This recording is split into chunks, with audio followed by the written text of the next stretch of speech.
This week's Parashat Metzorá, begins with the purification process of the leper. After the priest sees that physically he has been healed, now he has to be healed spiritually. And the spiritual healing process involves 4 different objects. He has to take 2 live, pure birds, and he has to take a piece of cedar wood. He has to take scarlet, a ribbon of scarlet, which is produced from a tolat, from a worm. And he has to take a hyssop, a zov. What is the secret and the illusion of these 4 different elements and ingredients in his spiritual purification process? So Rashi and the sages teach us that the birds are taken because one of the major reasons of becoming ill in leprosy and tzaraat is because of speaking lashon hara, speaking evil things about other people, other Jews. And since birds are always chirping and talking, so that represents or symbolizes talk. So the bird has to be taken in order to atone for evil talk. Why 2 birds? Because sometimes talk can be good. So actually 1 bird is slaughtered and the other bird is sent off alive to the field. The bird that is slaughtered, it says, is the atonement for the evil words. The bird that remains alive and is set off is that we're not coming to nullify speech. We just want to make sure that all of your speech is devoted for Torah and Tefillah and for good words, sympathetic words that help other people. That's what speech is for. So that's why there are 2 birds. What about the next ingredient, which is the piece of cedar wood? Cedar is the most mighty and giant tree, and it represents arrogance in the soul. So arrogance has to be atoned for. It's also called gasut ruach, crudeness of spirit. And this is also a major reason, if not even maybe more a reason for disease, even than the bad talk, because the bad talk itself comes from some inner arrogance of the soul. So that symbolizes the upliftedness, the highness of the spirit.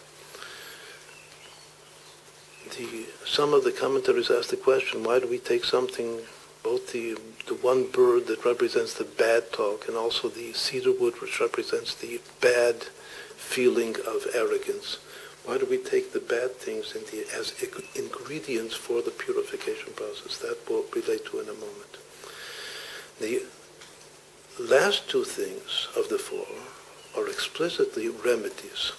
Because, as we said, the scarlet is taken from a worm. It's called shnit tolat. Tolat is a worm. That's the word that appears in the Torah. And a worm represents lowliness, just like King David said of himself, Anochi tolat v'lo ish, I am a worm and not a man. So, and in another verse, King David says about himself, V'ayiti shafal be'enai, that I am very lowly in my own eyes. So that feeling of a worm is a state of existential lowliness of the soul, which is a very, very positive and necessary foundation of our ability to be truly altruistic to other people and to serve God with a joy.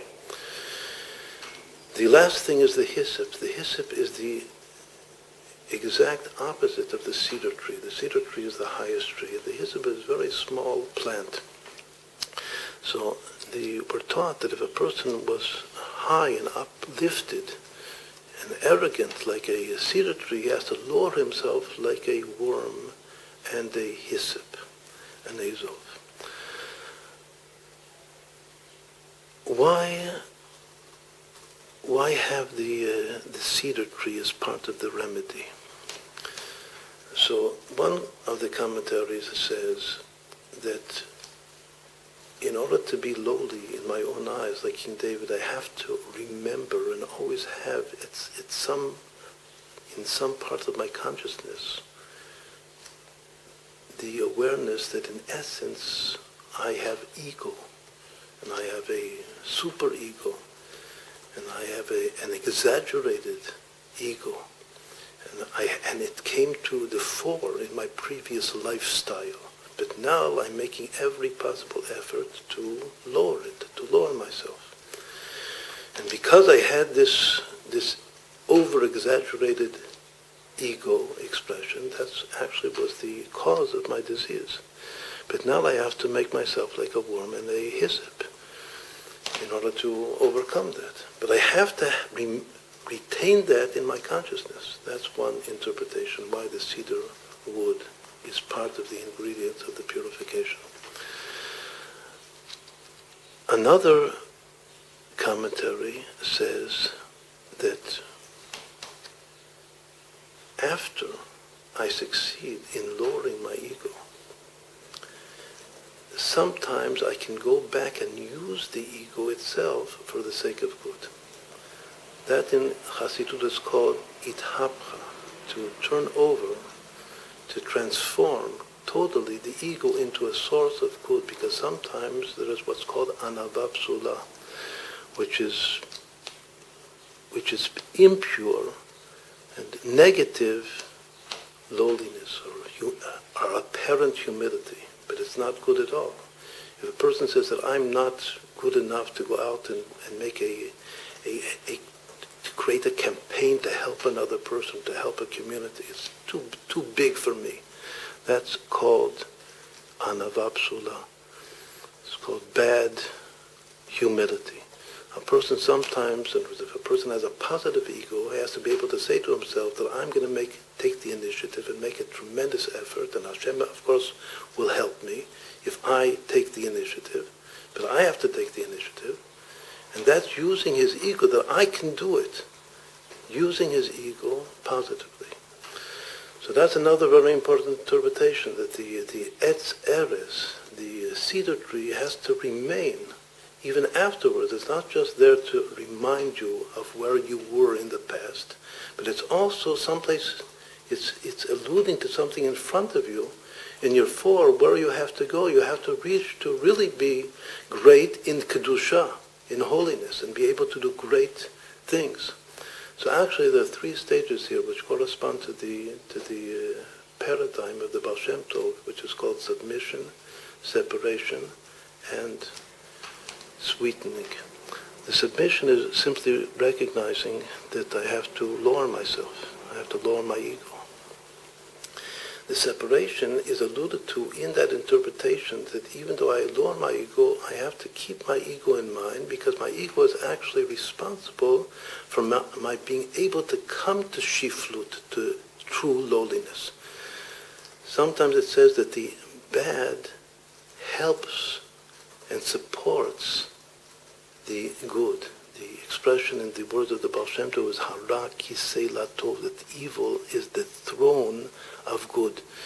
Because in always comparing myself to where I was and where I'm going to and where I am, Be'ezrat Hashem, in a certain way I already begin to elevate the evil.